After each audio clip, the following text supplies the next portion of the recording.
नमस्कार दोस्तों, आप सभी का स्वागत है आपके अपने YouTube चैनल में।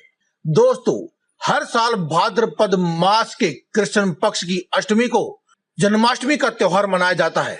इस बार भी भाद्रपद मास की कृष्ण पक्ष की अष्टमी तिथि और रोहिणी नक्षत्र में भगवान कृष्ण का जब जन्म हुआ था, उसी दिन के अवसर पर उनके जन्मोत्सव के रूप में जन्माष्टमी मनाई जाएगी। जन्माष्टमी का पावन पर्व हर बार आता है और हर प्रकार से दुखों और कष्टों को अपने साथ ले जाता है।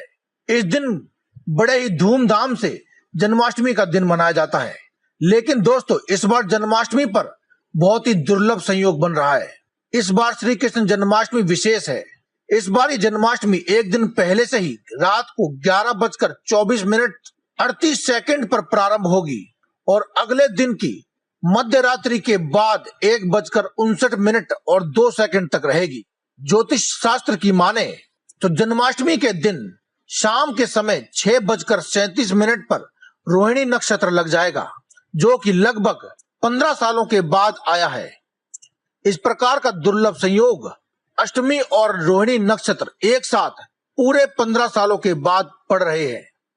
इसीलिए दोस्तों, इस बार पूरे देश में एक ही दिन में अष्टमी मनाई जाएगी। रात्रि को 12 बजे के बाद भगवान का जन्म होगा। तो आइए जानते हैं इस बार जन्माष्टमी पर आपके लिए पूजा करने के लिए सर्वोत्तम विधि और शुभ मुहूर्त कौन सा है और आपको किन सामग्रियों का इस्तेमाल करना चाहिए। इसी के साथ ही हम आपको बताएंगे ऐसी कुछ चीजें जो आपको जन्माष्टमी से पहले ही अपने घर ले आनी चाहिए।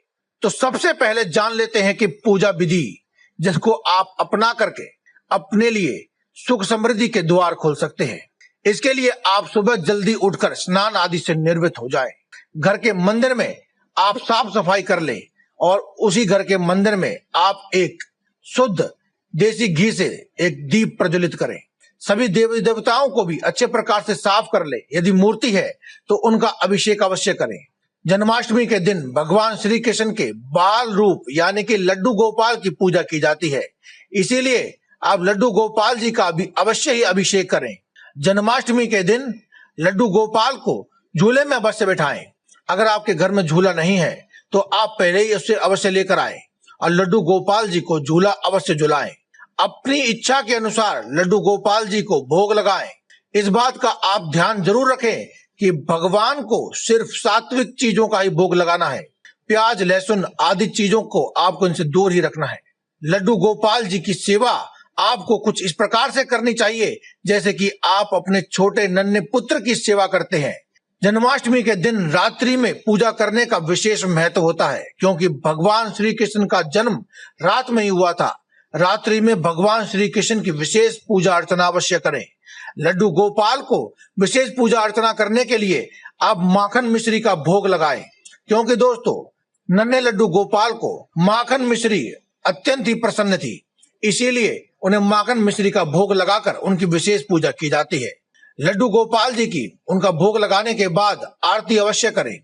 जन्माष्टमी के दिन अधिक से अधिक लड्डू गोपाल जी का आप ध्यान रखें और लड्डू गोपाल की अधिक से अधिक सेवा करें।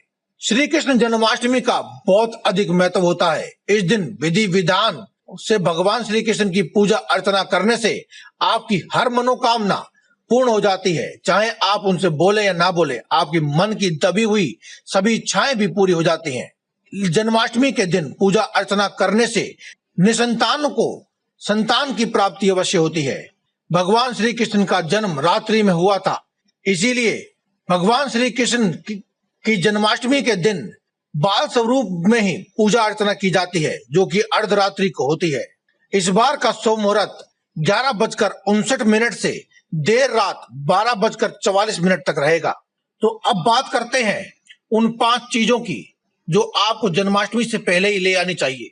दोस्तों, भगवान श्री कृष्ण का जन्मोत्सव यानी कि जन्माष्टमी का पावन पर्व पूरे देश में बड़े ही धूमधाम से मनाया जाएगा। बहुत से श्रद्धालु इस दिन व्रत भी रखते हैं और रात्रि को 12 बजे के बाद अपने घर में पूजा के स्थान पर कान्हा जी के जन्मोत्सव की पूजन करके खुशियां मनाते हैं। आज हम आपको बताने जा रहे हैं कान्हा जी की पूजा की तैयारी के बारे में। भगवान कृष्ण को कुछ ऐसी चीजें जैसे कि बांसुरी, मोरपंख, माखन मिश्री इत्यादि बेहद ही प्रिय है। मान्यता है कि जन्माष्टमी की पूजा में उनकी प्रिय वस्तुओं को शामिल करने से ईश्वर की विशेष कृपा की प्राप्ति होती है। आज हम आपको बताने जा रहे हैं भगवान श्री कृष्ण की वह प्रिय 7 वस्तुएं जो कि आपको जन्माष्टमी से पहले ही अपने घर में ले आनी चाहिए और पूजा में शामिल करना चाहिए। दोस्तों, कान्हा जी को बचपन से ही माखन मिश्री बेहद प्रिय था और वे गोपियों का माखन चुरा कर खाया करते थे। इस वजह से उनका एक नाम माखन चोर भी पड़ा था। जन्माष्टमी की पूजा में माखन मिश्री से कान्हा जी का भोग लगाना चाहिए, इसीलिए आपको गाय के दूध का माखन और साबुत मिश्री यानी कि डेले वाली मिश्री का प्रयोग अवश्य करना चाहिए। ये दोनों ही वस्तुएं आपको जन्माष्टमी से पहले ही घर में ला करके रख लेनी चाहिए। दूसरी चीज है दोस्तों पिसा हुआ धनिया। जी हाँ दोस्तों, श्री कृष्ण की पूजा में पिसे हुए धनिये का खास महत्व होता है। ज्योतिष शास्त्र में धनिये को धन से जोड़ करके देखा जाता है, इसीलिए भोग व प्रसाद में धनिये का प्रयोग करना आपको सुख समृद्धि प्रदान करता है। आमतौर पर लोग धनिये की पंजीरी बनाकर भगवान को भोग के स्वरूप में अर्पित करते हैं। इसके अलावा दोस्तों, कान्हा जी को बचपन से ही गाय यानी कि गौ माता से खास लगाव था। वे अक्सर गाय के बछड़े के साथ खेला करते थे और गाय को चराने से अपना जीवन यापन करते थे। इसीलिए कान्हा जी के लिए भोग प्रसाद तैयार करने में गाय का ही घी प्रयोग करना चाहिए। इसके अलावा आप गाय की छोटी मूर्ति भी अपने घर में ला करके अवश्य रखें। इसके लिए आप एक दिन पहले ही गाय का घी व गाय की छोटी मूर्ति अपने घर में लाकर अवश्य रखें। दोस्तों, कृष्ण जी अपने मुकुट में सदैव ही एक मोर पंख लगा कर रखते थे। जन्माष्टमी की पूजा में मोर पंख सदैव ही रखना चाहिए। ऐसा माना जाता है कि घर में पूजा के स्थान पर सदैव मोर पंख रखने से आपके घर में हर प्रकार की नकारात्मकता दूर रहती है।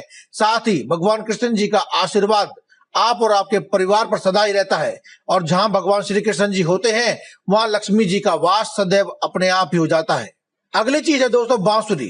कान्हा जी की बांसुरी की धुन पर गोपियां खिंची चली आती थी, फिर कान्हा जी उनके साथ रास लीला रचाया करते थे। जन्माष्टमी की पूजा में बांसुरी रखना जरूरी माना जाता है। मान्यता है कि बांसुरी पूजा स्थल में रखने से भगवान कृष्ण आपकी सभी मनोकामनाओं को जल्दी पूर्ण कर देते हैं। अंतिम चीज है दोस्तों पंचामृत। पंचामृत 5 वस्तुओं से मिलकर बनाया जाने वाला पदार्थ होता है, जिसे लोग प्रसाद के रूप में ग्रहण करते हैं, जिसे भगवान का भोग लगाया जाता है। इसमें पंचमेवा, दूध, दही, घी, गंगा जल और शहद से मिलाकर बने हुए पंचामृत से भगवान कृष्ण को भोग लगाते हैं और उसके बाद प्रसाद के रूप में ग्रहण करते हैं। इसीलिए पंचामृत में पड़ने वाली जो भी चीजें हैं आप एक दिन पहले ही अपने घर में ला करके रख लें और भगवान का भोग सही समय पर बना करके उन्हें लगाएं और उनका प्रसाद ग्रहण करें और अपने जीवन से सभी प्रकार की समस्याओं को दूर करें। इसके अलावा दोस्तों एक चीज और आपको बताना चाहेंगे। जन्माष्टमी पर भगवान कृष्ण की पूजा में सभी लोग फूल फल इत्यादि चढ़ाते हैं, लेकिन अगर आप कहीं से भी वैजयंती का फूल ले आए और अगर आप उसे पूजा में शामिल करें तो दोस्तों आपकी मनोकामनाओं को पूर्ण होने से कोई भी नहीं रोक सकता है, क्योंकि दोस्तों ऐसी मान्यता है कि भगवान कृष्ण को वैजयंती का फूल अत्यंत ही प्रिय था। इसीलिए दोस्तों पूजा में वैजयंती का फूल चढ़ाने से कान्हा जी प्रसन्न होकर मनुष्य की हर इच्छा को पूर्ण करते हैं। तो दोस्तों आज की इस वीडियो में केवल इतना ही। कल फिर आपसे मुलाकात होगी एक और नई वीडियो के साथ। तब तक के लिए दे में इजाजत। धन्यवाद। कमेंट बॉक्स में लिखना ना भूलें। जय बजरंगबली, जय माता दी, जय कान्हा जी।